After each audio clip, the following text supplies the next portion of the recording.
Hi friends, welcome to Kanagu auto garage Pollachi. காரில் engine oil level check பண்ணுறது எப்படின்னு பார்த்தலாம் வாங்க. இதுதாங்க ஆயில் கேஜ். இப்படி ஓப்பன் பண்ணிங்கன்னா ஆயில் லெவல் காமிக்குங்க. நம்ம தொடச்சிட்டு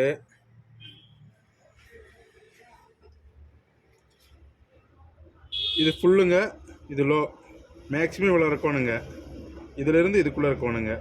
மினிமம் இவ்வளவாவது இருக்கணும். இதுக்கு கீழே போனால் நீங்கள் கம்பல்சரியாக இன்ஜின் ஆயில் மாற்றி ஆகணுங்க. ஓகேங்க. இந்த மாதிரி கிளியராக தொடச்சிட்டு இப்போ எடுத்து பார்த்தா அளவு தெரியுங்க. ஓகே, இந்த வண்டியில் கரெக்டாக இருக்குங்க. ஃபுல்லாக இருக்குங்க. இன்ஜினில் ஆயில் இல்லாட்டி ரன்னிங்கில் இந்த ஆயில் ப்ரெஷர் லைட் எரியுங்க. இந்த வண்டியில் இப்போ ஸ்டார்ட் பண்ணுற எரியாது, ஏன்னா ஆயில் இருக்குங்க.